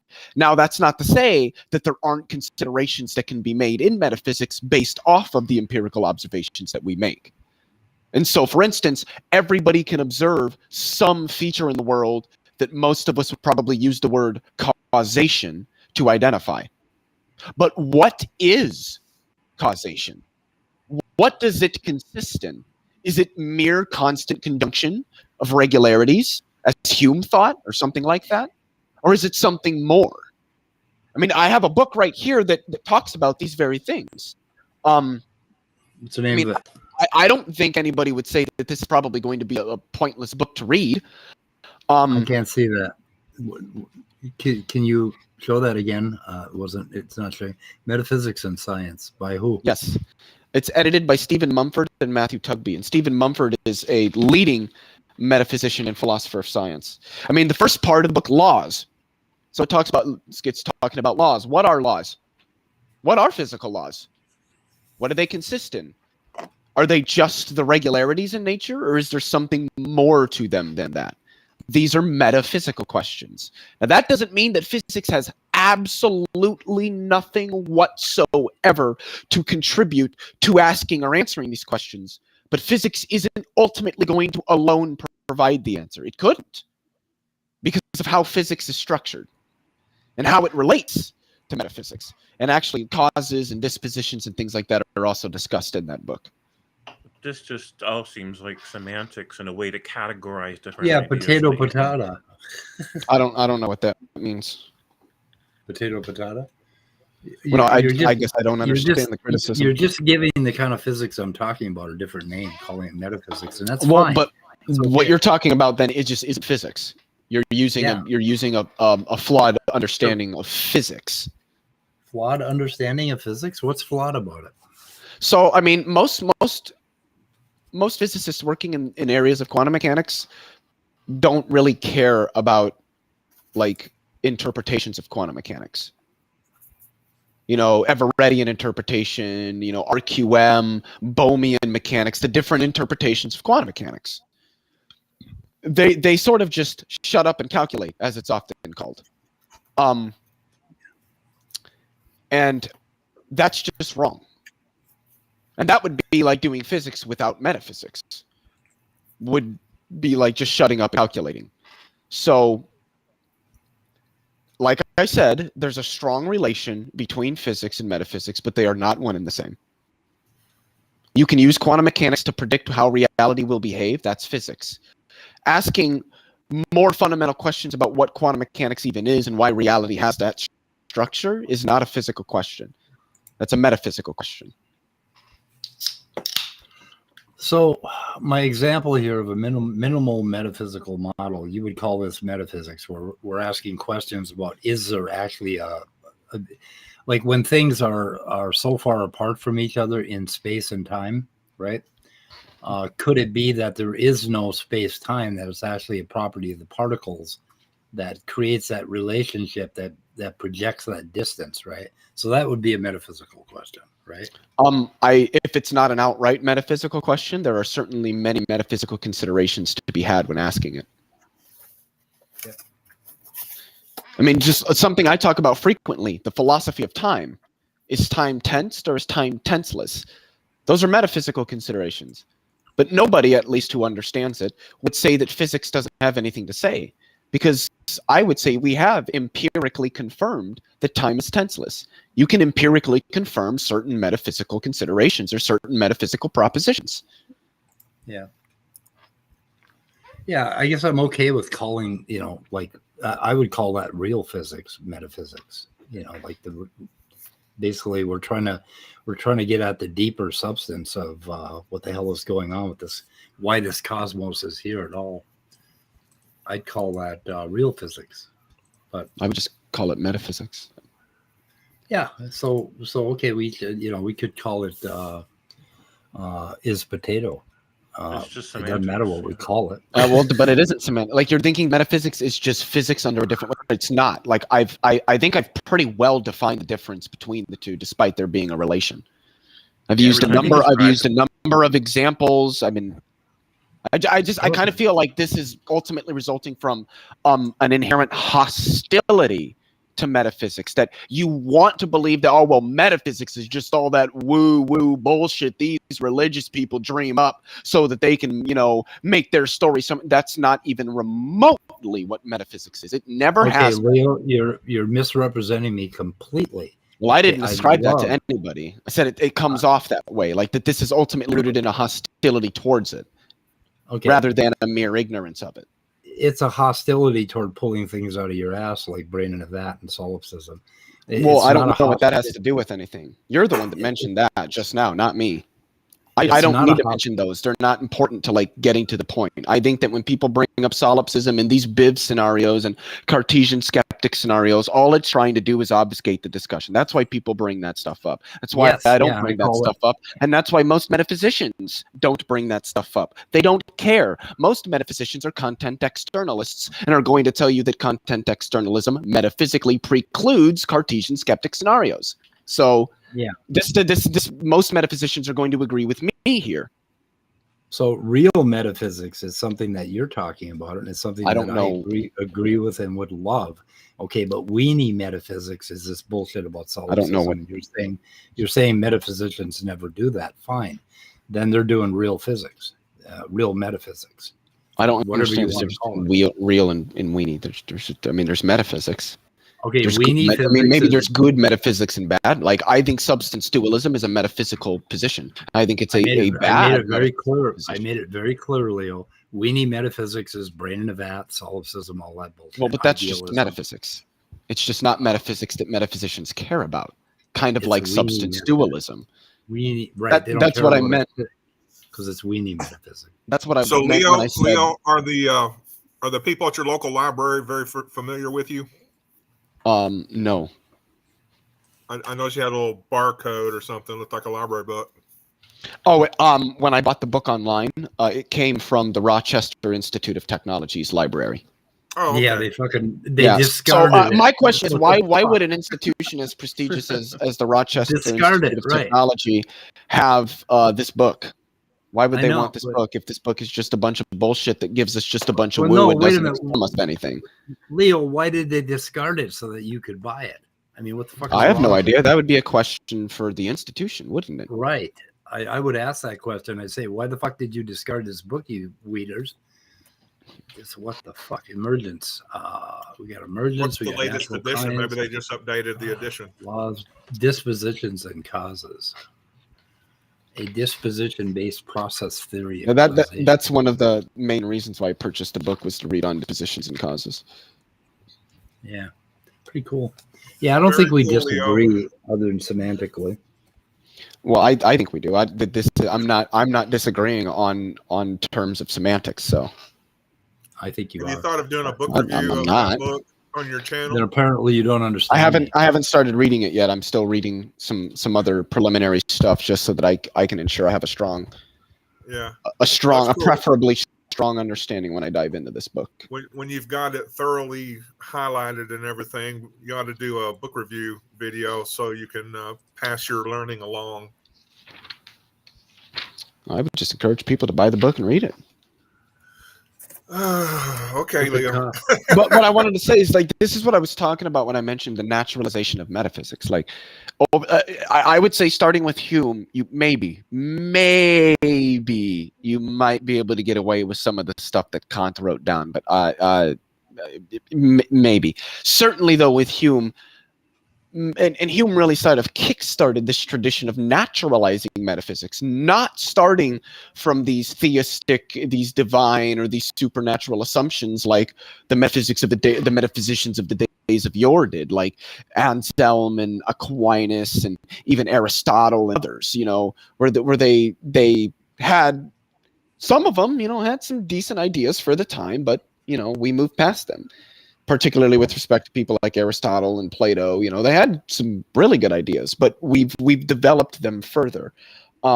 Most metaphysicians today, analytic metaphysicians, are probably going to be naturalists and physicalists. Most Western analytic philosophers are atheist, naturalist, and physicalist. So, and I think this is largely due to the naturalization of metaphysics. That what we have seen is that we have tied metaphysics much more closely to science and to the physical sciences specifically as we have further developed the physical sciences. And this is where people like myself and even Sean Carroll, who is now a natural philosopher at Johns Hopkins University, would both say that physics, or you could really say just natural science, leads metaphysics in a lot of ways. But this doesn't somehow make them one and the same, nor does this somehow mean we can disregard metaphysics, because metaphysics still informs us of questions and frameworks and other things that physics just simply isn't capable of providing. And that's why it's important that we don't just study physics, but we study the philosophy as well. Do you have any books by Ernst Mach? Do I have any? No, I don't. But I mean, I've heard some things about Mach's metaphysics. I agree with quite a bit of what he said, not necessarily all of it, but he also played I would argue, quite prominent role. I think Ernst Mach is slept on quite a bit. I think he played a pretty significant role, you know, at the turn of the century there, with respect to the naturalization of metaphysics and really connecting it in with physics, and showing how physics can provide us with, you know, some empirics that can help us make determinations about these metaphysical considerations with respect to causation and time and space and all sorts of things. So what do you think Tjump got wrong about evidence, metaphysics, and underdeterminism? Well, I don't know. I haven't watched that debate in probably like a year and a half or 2 years. I'd have to watch it again to know specifically. But I do remember having a lot of criticisms about Tjump's approach, which I do in most debates. I don't think like Tjump is like stupid or dumb or a bad person or anything like that. But I just do think he is a little bit lazy with respect to his understanding of philosophy. He strikes me as the kind of person who reads surface level things about the basic concepts and then just runs with it. And that's not going to get you very far. It's you don't just read the first 3 paragraphs of the Stanford Encyclopedia of Philosophy article on the topic and then think that you understand the topic. That's not how this works. Yeah. With respect to underdetermination, I think Danny might have been referring to how the rule following argument underdetermines physicalism. How's that? Because according to the rule following argument, there is no fact of the matter given in terms of only physical facts between whether one agent follows a rule correctly or incorrectly. And so if it's the case that whether an agent follows a rule incorrectly or correctly cannot be determined by the physical facts alone, then it might not defeat physicalism, but it underdetermines physicalism as an explanation. Okay, so I mean, I think there's objections. I think there's objections to the argument, obviously, but so what's an agent? a person who can make Okay, decisions, who okay, can follow a person. rules, who What's can the person engage in made out of? normative and intentional behavior. What's the person made out of? I don't understand. That doesn't really matter. Nothing about the argument is going to turn on that. Okay, so okay, we have agents, right? And what is different about like a human being walking out and throwing a rock, and a rock falling off a mountain? So you'd say the latter is not an agent, right? There's no agent involved. But the first one, the human being throwing the rock, there's an agent involved, right? Okay. Yes, that's going to be because the human had some intention to throw the rock. The mountain didn't. Why is that? Just the Why forces is that not of nature acting. why is that not completely reducible to deterministic physicalism? Well, personally, I would say because I'm not a reductionist, but if you wanted a more specific answer to how somebody who actually like runs the rule following argument, I would recommend a conversation with like Danny or Jack Angstreich. I think even Detroyer could probably certainly could do better than I could. He knows way more than I do. You've listened to Detroyer? I don't think you've listened to Detroyer though. I found it as limp as my dick when I get out of a cold pool of water. Look, I don't think the rule following argument is the strongest argument either. But at the end of the day, oftentimes I'll just grant the rule following argument because all it does is underdetermine physicalism. And I would say that despite the underdetermination provided by the rule following argument, I think that there are stronger reasons to still accept physicalism as the most parsimonious explanation, at least thus far, even despite these areas where it's underdetermined. And then I would draw analogies to other places in like physics or even philosophy where there are certain ideas that are certainly the most parsimonious we have thus far, but still might be underdetermined in certain areas or with respect to certain things.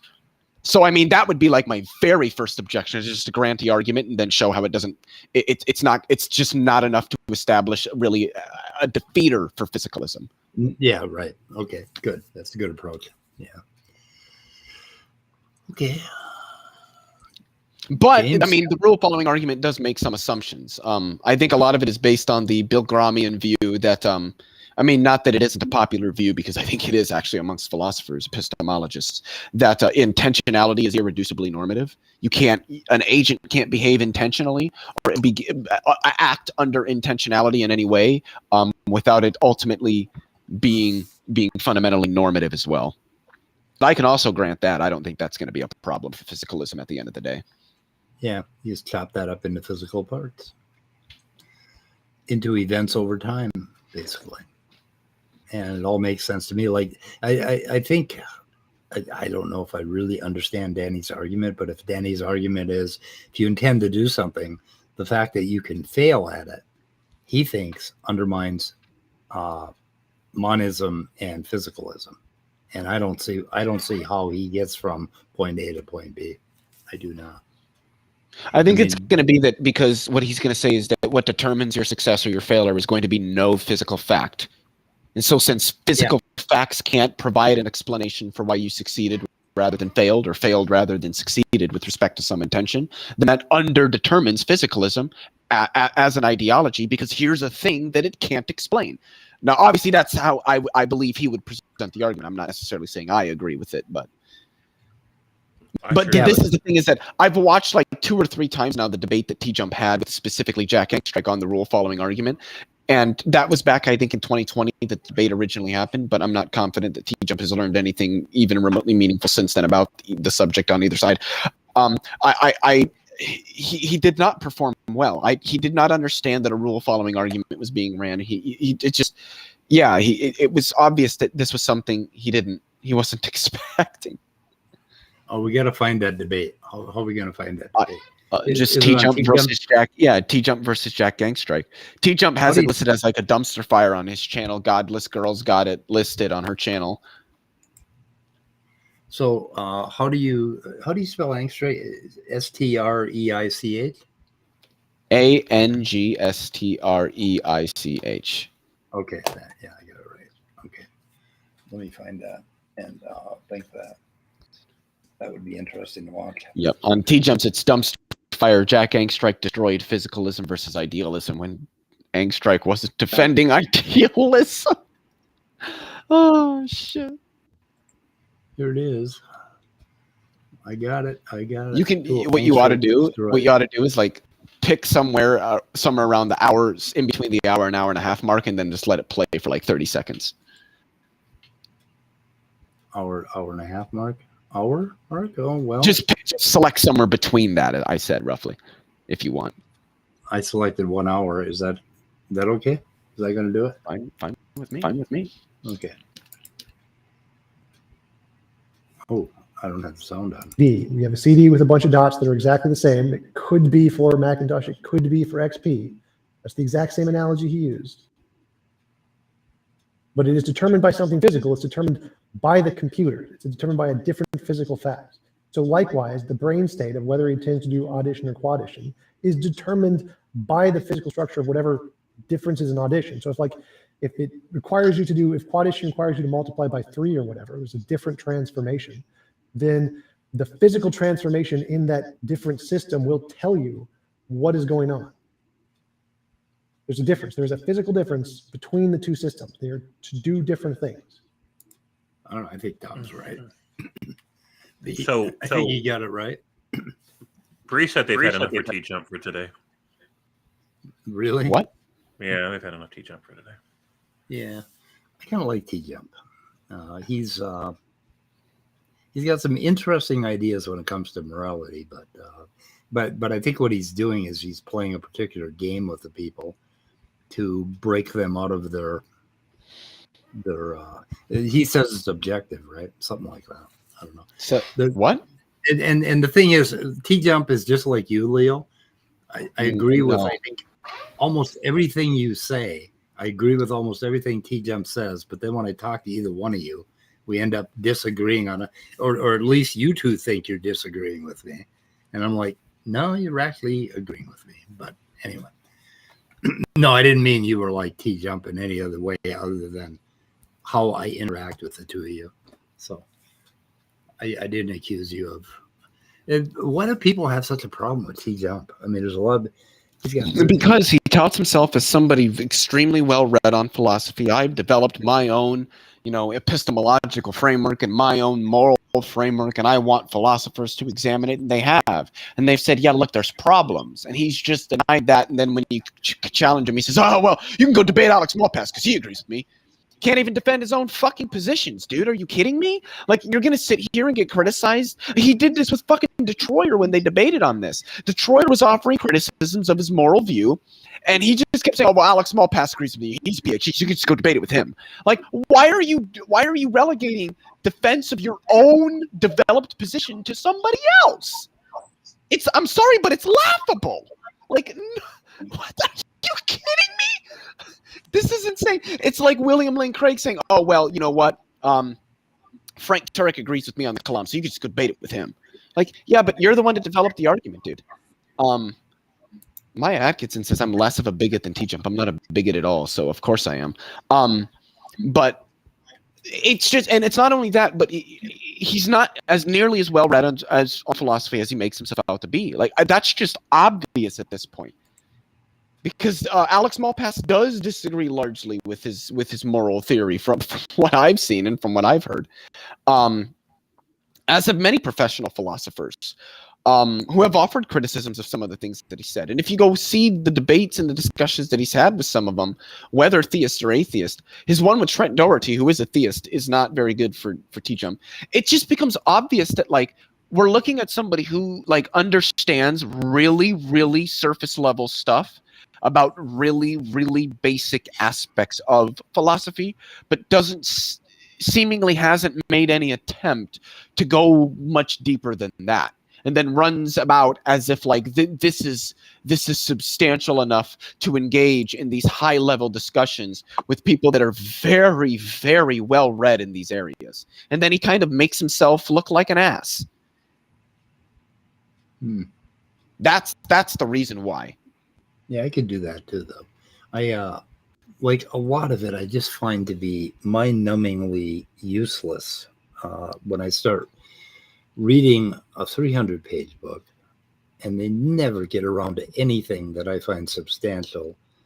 And then you read the conclusion, and you try to come up with the end. It's like, what the fuck are they saying? How have they actually gone from point A to point B? And I'm left just underwhelmed for the most part. And I think maybe Tjump solves that problem.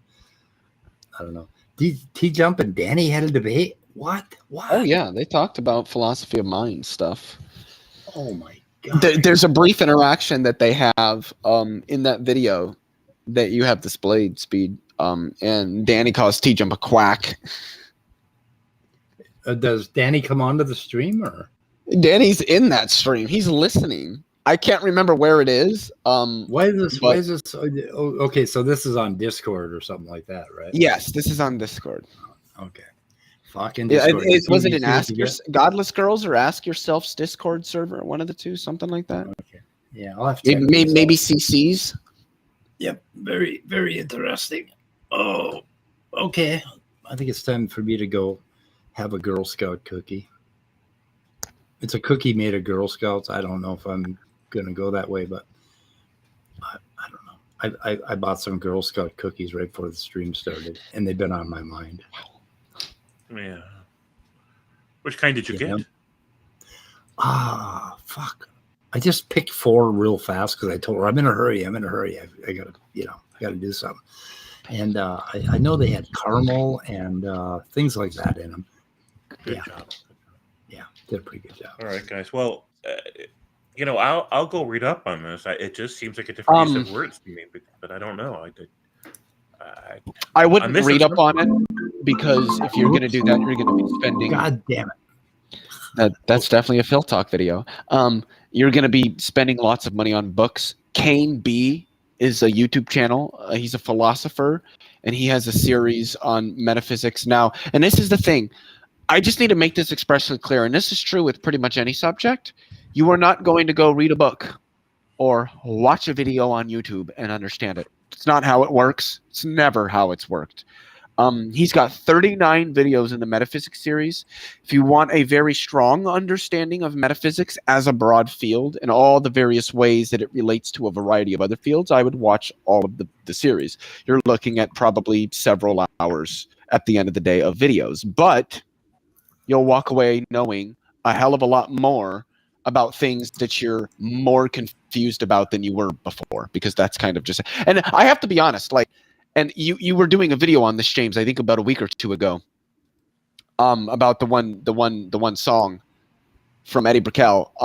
Philosophy is a walk on the slippery rocks, but religion is a light in the fog. Now, I don't know how the writer of the song meant that to be interpreted. I don't know how other people interpret it, but what I interpret it as is that philosophy is not easy. Philosophy is hard. Philosophy is going to make you stumble. It's going to make you question yourself. You're going to be confused. You're going to sit there and wonder why the fuck you ever even attempted this in the first place. But, it will build resolve. It will build an understanding. It will give you a lot more to appreciate about what you know and what you don't. Whereas religion just sort of offers you this blinding light and claims that everything is going to be okay. Hey, we're over here. Come this way. And then you do, and you crash on the rocks and sink. Philosophy is a walk on the slippery rocks. Religion is a light in the fog. Kane B Metaphysics playlist. I'm putting it in my description for anybody who cares. And if you don't mind, how many vids? 39 videos. So, what were you saying, Leo? If somebody doesn't mind spending money, the great courses, which I'm sure most people have heard of, they used to run commercials and send everybody their free magazines. They have a course called Exploring Metaphysics, which is done by David Kyle Johnson, who's a PhD from the University of Oklahoma. It's right now on instant audio. It's $19.95, and I think you can find it significantly cheaper on Amazon. I can buy 4 boxes of Girl Scout cookies for that. Yeah, the audio CD audiobook by used $3.74. So for $5, you can get a series on metaphysics offered by a prestigious platform, the Great Courses, that's presented by a PhD in the subject. All right. I started reading metaphysics in 1964. And I've since abandoned the effort. Somewhere along the line, I got lost. I decided, this shit's evil. Seemed evil. I know in my 20s when I met a person who was doing a philosophy major at a party, I'd always say, God help you. If you want to read on metaphysics, there's always the classic, the Oxford Handbook of Metaphysics. And then there's the Rutledge Contemporary Introductions to Philosophy book on metaphysics, which I believe, oh my God, it's Michael something, his name. Helms? What's the last, oh my God. Huff? I just saw I want to say like Crew or something like Croux, Michael Crew or something like that. Some French sounding, but I don't know if that's correct. And then there's somebody else that I think edited it with him. God, I love autism brain. But yeah, like the thing is, I've been reading on metaphysics specifically for probably about a year and a half, 2 years, and these are things that take time to understand. Like they just do. Doesn't matter if you're studying it at university or not. These things take time to understand. These are deep fields that are very broad, and there's a lot of different ways one can approach it. Just to answer your question, Metaphysics: A Contemporary Introduction. By Michael J. Lou, L-O-U-X. Oh, okay. Michael Lou. Yes. Thank you, Scott. And Thomas Crisp. Oh, so that's where I got it mixed up. I combined the last names. Oh, shit. Oh, fuck. If you want a more theistic-leaning introduction to metaphysics, The Atlas of Reality, A Comprehensive Guide to Metaphysics that's Robert Koons and... who's the other guy? I can't remember. That does have more of a theistic tilt to it, though. Oh, that's wasteful. Well, I mean, if you want to understand theistic metaphysics, provide the best objections to it, it'd be a great resource. I mean, I understand everything that they say. My cat is snoring so loud, I can't fucking... What the fuck? What do you think of Martin Heidegger, Leo? I don't know anything about him. I don't read anything in continental. The closest I've ever gotten to continental philosophy is the Hegel I've had to read in virtue of understanding the things that Marx said. Okay. What is happening here? Okay. Anyway. Okay, guys. All right. I'm losing it. All right. Well, you should go then. What were you going to say, James? I don't know. I was going to comment. Apparently, we had a religious person in the stream today. The freak? Are they Christian? Is that where they're coming from? I believe so, but I'm not sure. Yeah, spoiler alert, Christianity's false, in case anybody has... Yeah, we just disregard. Christianity isn't just false. Christianity is deductively false, and I can provide 2 arguments that establish that. Can you do it right here now? In syllogistic form, yeah. Okay. Go ahead. So the first one would be that premise 1, if God exists, then evil does not exist. Premise 2, evil exists, therefore God does not exist. And the other one, do I have it saved as a screenshot? I think I do, because it's a little bit it's just a little bit longer. Holy shit, if this fucking, oh my God, are you kidding me? How the fuck does it take this long to load? This is just dumb. It's fucking stupid. Anyway, okay, here we go. Because, yeah, this one is a little bit longer. Nope, that's the miracles one. That's not the one we're after. Here we go. I said here we can go. Thank you. So this one is a little bit longer, but premise 1, God is an agent with intention. Premise 2, God has desires, which would follow from premise 1. Premise 3, God is omnipotent. Premise 4, God cannot fail, which follows from premise 3. Premise 5, God desires for all humans to be saved. Premise 6, not all humans will be saved. So the first conclusion derived is, therefore, God is failing with respect to his desire, which follows from premises 2, 4, 5, and 6. Conclusion number 2, therefore, God is not omnipotent, which follows from premises 3, 4, 5, and 6. And the final conclusion, therefore, God does not exist. I like that. So that's the argument from failure. I like it. Well, those are always God's best arguments, because he freaking fails at everything. So, by the way, James, you can get, now it's not comprehensive, but you can get a book from Oxford called Metaphysics, A Very Short Introduction for $4.40 from ecampus.com. Oh, they have a very short introduction? Say what? They have a very short introduction book on metaphysics? Yeah, in fact, I think I own it. Yeah. The only thing that I will say is all it is an introduction. Yeah. Don't walk away thinking you're going to understand metaphysics as a field. It would be like if somebody read just the Communist Manifesto and then thought that they were somebody who understood all of Marxism. Fair. And by the way, Leo had a great stream last night about that. Oh, that was such a fucking awesome stream.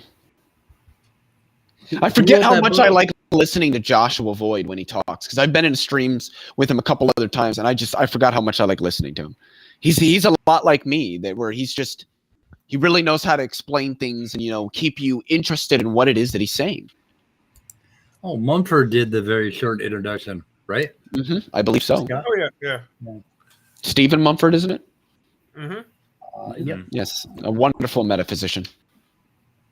So what the fuck? Mumford from the 60s, he was into that cool. So what the fuck was he into? Do you remember anything about Mumford from the 60s? He was a really popular philosopher for a while. I think he had sons later and they started the band. What's that? He had sons later and started the band. Oh, right. Okay. There's a band called Mumford and Sons. Oh, okay. Oh, my goodness. I'll forgive you, James. You forgive me. Fair.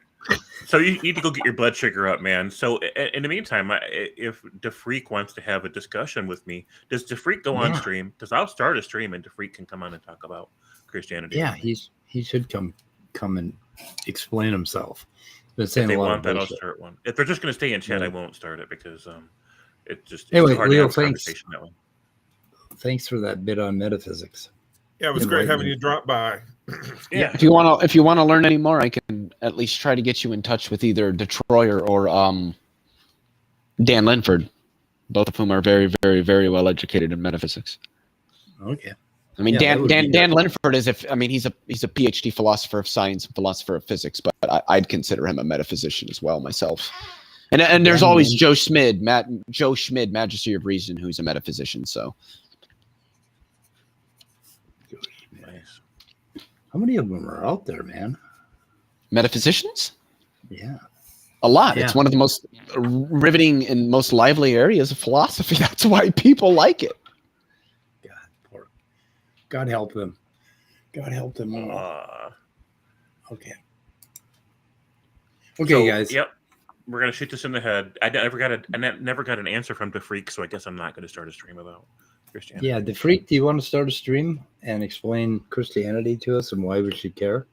Yeah, if they'll join the stream, they don't need a camera, just a microphone, then I'll start one. If not, then I'm not gonna start it. Are you still out there? I don't know. Yep. Okay, I'm losing it. So we're gonna shoot her in the head, guys. Okay. Yep. I'm gonna go buy some cookies. Okay, go buy some Girl Scout cookies, man. They're everywhere. They're canvassing the streets now. I don't know what the fuck is it. End of February? They do this every year at the end of February. I can't wait till they show up at my door. JWs never do, and Girl Scouts never do. So what are you gonna do? The JWs don't come out.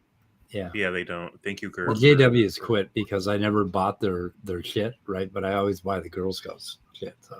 JWs brought cookies to get a better response. There's always somebody down by the Walgreens or in front of Walmart selling cookies. I usually just donate. Well, somebody drop my channel link for DeFreak.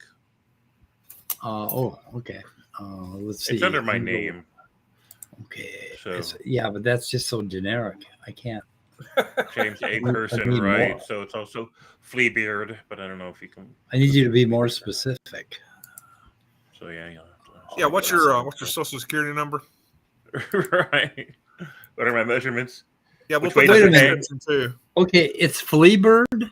Fleabag. Oh, Beard. Beard. Fleabag was the Netflix show. It was the name of a dwarven character that I made in World of Warcraft like 20 years ago, or when it first came out. Oh, what the hell! I never hit you, crazy girl. Oh, I never hit. Okay, that's a comment from a long time ago. I'm sorry. I finally hit send on. Okay, I just linked the, and I will put it in my description as well. I just noticed that it's Fleabird. I've never looked at it before. But anyway. Yeah, I need to change the channel name, but I just haven't thought of one. Have some great cookies, Mike, and thank you all. Yep. Yeah, and the I think the main thing that I wanted to get started on is basically this thing right here, which is my idea of how you start to unwind subjective experience using neuroscience and physicalism. Basically, one way that you could start to unwind it, start to talk about it, and the very first way to talk about it is to push back on people that say, oh, we all know what consciousness is. We all have a mind. We know what it is. We don't have to describe it. We don't have to get any more detailed. Well, there's a whole field called phenomenology that gets very fucking detailed, but never seems to get anywhere. So my little ribbon idea, I think, actually gets you somewhere, because you can think about specific scenarios and you can start to talk about what happens in your brain. Like, for instance, if I intend to throw a rock at James's head or Scott's head or Leo's head, what is happening, and how do we describe such a scenario where I actually intend to throw the rock, I throw the rock, and then I miss? Oh, God, I hit Scott with the rock. Fuck, I think he dropped off. I hit Scott with the rock. The dog's about to let loose on the carpet. Oh, no. Okay. Anyway, maybe that was too much information. Okay, I put your channel in my description of this video, and the freak, he said he will come over and talk to you. I'm looking forward to that talk. All right, I just scheduled it for 13 minutes from now. So, God, you're just a glutton for punishment. I am just a glutton for punishment. Okay, thanks, James, and thank you, Scott, and thank you, Leo, for participating. But we're going to shoot her in the head now. Goodbye, cruel world.